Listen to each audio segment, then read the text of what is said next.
Hello friends, my name is Mohammad Salman and welcome to my channel bio की पाठशाला। तो आज की वीडियो में हम डिस्कस करेंगे पैंक्रियाज ग्लैंड और उसके हार्मोन्स के बारे में। देखिए, इनकी लोकेशन की अगर मैं बात करूं पैंक्रियाज ग्लैंड की, तो पैंक्रियाज ग्लैंड हमारे डायफ्राम में स्टमक के जस्ट पीछे लीवर के नीचे 15 सेंटीमीटर लंबी लाइट पिंक कलर की एक ग्लैंड पाई जाती है। इस ग्लैंड को ही हम पैंक्रियाज ग्लैंड कहते हैं। Pancreas gland Langer's isolate of Langerhans से मिलकर बनी होती है, यानी कि ये चार तरह की सेल से मिलकर बनी होती है। पैंक्रियाज ग्लैंड की जो लैंगरहैंस और आइसोलेट है, ये चार तरह की सेल से बनी होती है: alpha cell, beta cell, gamma cell and PP cell. चारों का हार्मोन्स भी अलग अलग है। अल्फ़ा सेल ग्लूकेगॉन हार्मोन्स का सिक्रेशन करती है, बीटा सेल इंसुलिन हार्मोन्स का सिक्रेशन करती है, गामा या डेल्टा सेल सोमेस्टेटिन नाम के हार्मोन्स का सिक्रेशन करती है, और PP cell pancreatic polypeptide hormones का सिक्रेशन करती है। तो सबसे पहले हम समझ लेते हैं कि हमारी बॉडी में अल्फ़ा और बीटा से, यानी कि पैंक्रियाज की अल्फ़ा और बीटा से जो हार्मोन्स का सिक्रेशन होता है, उसका क्या मेन फंक्शन है हमारी बॉडी में।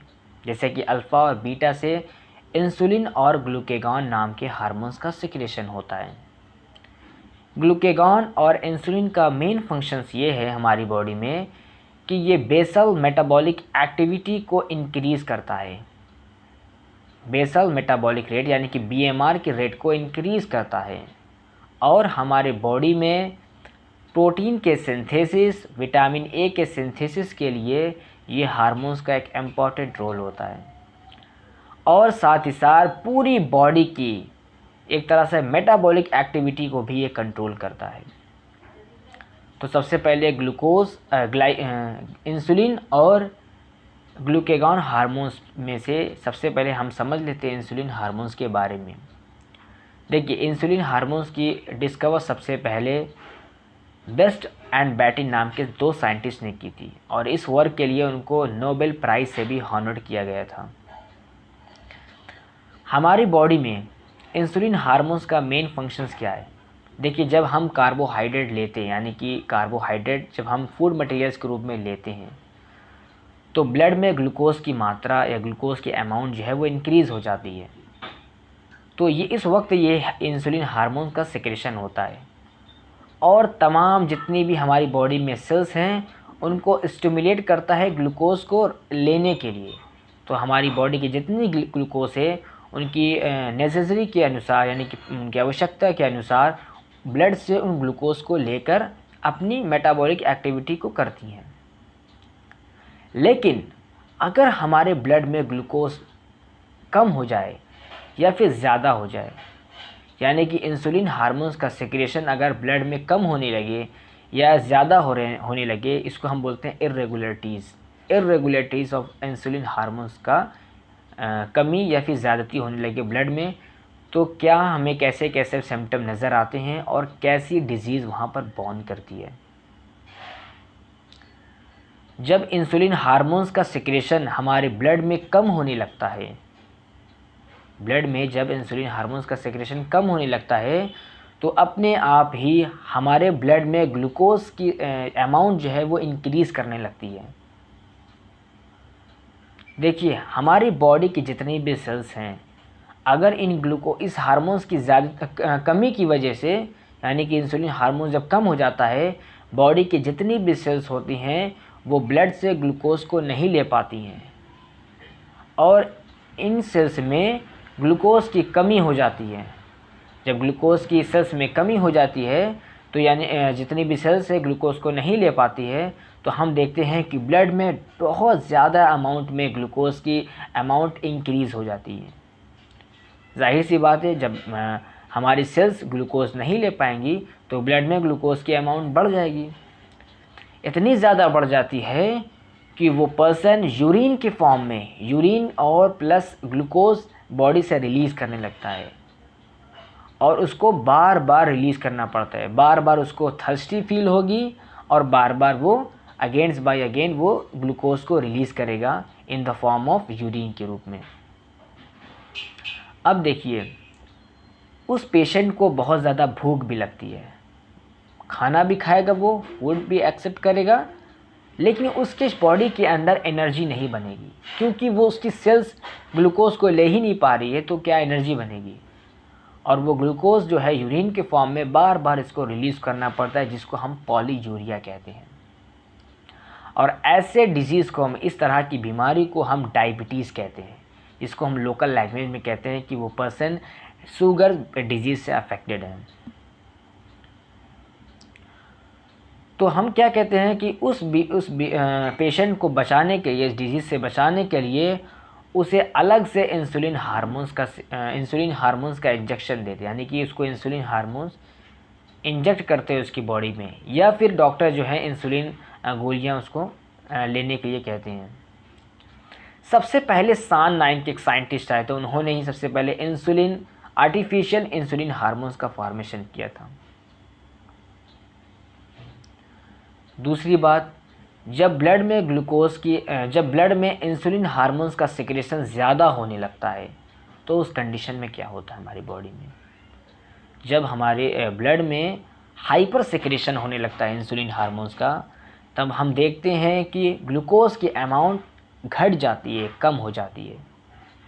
जैसे जैसे इंसुलिन हार्मोन्स का सिक्रेशन ज़्यादा होगा, ब्लड में ग्लूकोज की अमाउंट डिक्रीज़ होने लगती है, और हमारी बॉडी की जितनी भी सेल्स हैं उनको किसी तरह की मेटाबॉलिक एक्टिविटी करने के लिए, एनर्जी का रिडक्शन करने के लिए, एनर्जी को प्रोड्यूस करने के लिए ग्लूकोज की ज़रूरत होती है।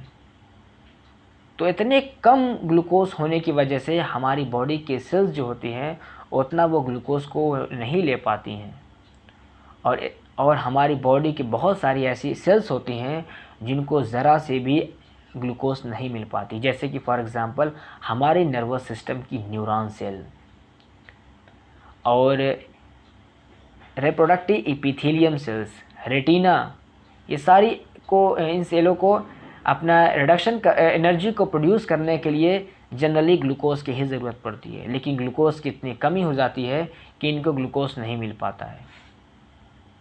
और हमारा ऑटोमेटिक नर्वस सिस्टम पूरी तरह से एक्टिव होकर पूरे बॉडी की जो मसल्स होती हैं उनको वो ट्विच करने लगती हैं, यानी कि ऐंठने लगती हैं, और साथ ही इसके बॉडी को वीकनेस फील होने लगती है, सोचने और समझने की सलाहियत जो है वो ख़त्म होने लगती है। दूसरा हमारा हार्मोन्स है ग्लूकेगॉन हार्मोन्स। हमारी बॉडी की हमारी पैंक्रियास ग्लैंड्स की अल्फ़ा सेल जो है वो ग्लूकेगॉन हार्मोन्स का सिक्रेशन करती है, इसका मेन फंक्शंस क्या है हमारी बॉडी में। देखिए, जब इंसुलिन हार्मोन्स का सिक्रेशन ज़्यादा होने लगता है तो हम देखते हैं ग्लूकोज की अमाउंट बहुत कम हो जाती है। तो उस ग्लूकोज के अमाउंट को इंक्रीज़ करने के लिए, उनको बढ़ाने के लिए हमारी पैंक्रियास ग्लैंड्स की अल्फ़ा सेल ग्लूकेगॉन हार्मोन्स का सिक्रेशन करती है, और इस हार्मोन्स के अफेक्ट से हमारे लीवर में, हमारी मसल्स में ग्लूकोज अमीनो एसिड से ग्लूकोज का कन्वर्ट होने लगता है, यानी कि अमीनो एसिड से ग्लूकोज बनने लगता है, जिसको हम बोलते हैं ग्लूकोनियोजेनेसिस। ग्लाइकोजन का रिडक्शन होने लगता है, इस प्रोसेस को हम बोलते हैं ग्लाइकोजेनोलिसिस। तीसरी प्रोसेस हमारी फैटी एसिड से फैट्स का रिडक्शन होने लगता है, जिसको हम बोलते हैं ग्लाइकोजेनोलिसिस। इन तीन फिनोमिना से, इन तीन प्रोसेस से ग्लूकोज जो है उसकी थोड़ी रेट जो है वो इंक्रीज़ होती है। हम देखते हैं कि ग्लूकेगॉन हार्मोन्स का सेक्रेशन उस वक्त ज़्यादा होता है जब हम किसी तरह का हार्ड वर्क या फिज़िकल एक्टिविटी करते हैं, क्योंकि उस वक्त बॉडी को ज़्यादा एनर्जी की ज़रूरत पड़ती है। Glucagon hormones and insulin hormones negative feedback control की तरह वर्क करते हैं हमारी बॉडी में। देखिए, जब ब्लड में इंसुलिन हार्मोन्स का सिक्रेशन बहुत ज़्यादा होने लगता है, उस वक्त हम उस कंडीशन में देखते हैं कि ब्लड में ग्लूकोज जो है तो वो बहुत कम हो जाता है। तो उस ग्लूकोज को बढ़ाने के लिए हमारी पैंक्रियास की अल्फ़ा सेल ग्लूकेगॉन हार्मोन्स का सिक्रेशन करती है। देखिए, पैंक्रियाज ग्लैंड की तीसरी सेल्स यानी कि गामा सेल, जिसको हम डेल्टा सेल्स भी कहते हैं, ये सोमास्टैटिन नाम के हार्मोन्स का सिक्रेशन करती है। देखिए, इसका मेन फंक्शंस हमारी बॉडी में क्या है। जब फूड का डाइजेशन होता है और न्यूट्रिशन का एब्जॉर्प्शन होता है, हमारी एलिमेंट्री कैनाल में जब फूड का डाइजेशन होता है और न्यूट्रिशन का एब्जॉर्प्शन होता है, उसकी रेट को, यानी कि डाइजेशन की रेट को और न्यूट्रिशन की रेट को ये प्रिवेंट करते हैं। और इसके साथ साथ सेल्स की एसिमिलेशन फिनोमिना को ये भी डिक्रीज़ करते हैं। देखिए, मैंने यहाँ पर एक वर्ड का इस्तेमाल किया हुआ हूँ, एसिमिलेशन। एसिमिलेशन क्या होता है, हमारे बॉडी में जो न्यूट्रिशन का रीअब्जॉर्प्शन होता है, वो हमारी बॉडी की जितनी भी सेल्स होती हैं उन न्यूट्रिशन को लेकर अपने साइटोप्लाज्म के अंदर घोल लेती हैं, उसको मिक्स कर लेती हैं। इस फिनोमिना को ही हम कहते हैं एसिमिलेशन। सोमास्टैटिन हार्मोन्स का दूसरा फंक्शन ये है कि अल्फ़ा बीटा से जो ग्लूकागॉन और इंसुलिन हार्मोन्स का सिक्रेशन होता है, उनकी सिक्रेशन रेट को भी वो प्रिवेंट करता है, रोकता है। पैंक्रियाज ग्लैंड की चौथी सेल हमारी पीपी सेल है। पीपी सेल पैंक्रियाटिक पेप्टाइड नाम के हार्मोन्स का सिक्रेशन करती है। इसका मेन फंक्शंस ये है कि हमारी एलिमेंट्री कैनाल में जो पेरिस्टालसिस मूवमेंट जनरेट होती है, जिसकी वजह से हमारा फूड मटेरियल्स, हमारा काइम जो है आगे बढ़ता है, उस मूवमेंट को ये डिक्रीज़ करते हैं, उस मूवमेंट को वो प्रिवेंट करते हैं। तो ये फंक्शन है हमारी पैंक्रियाज ग्लैंड्स के सारे हार्मोन्स का। जो पैंक्रियाज ग्लैंड्स, इंसुलिन हार्मोन्स का क्या फंक्शन है, ग्लूकागॉन हार्मोन्स का क्या फंक्शन है, हमारा सोमास्टैटिन और पैंक्रियाटिक पॉलीपेप्टाइड हार्मोन्स का क्या फंक्शन है, आज हमने जाना। तो अगर ये वीडियो आपको पसंद आई है तो like, share, comment and subscribe ज़रूर कीजिएगा। Thank you so much for watching this video.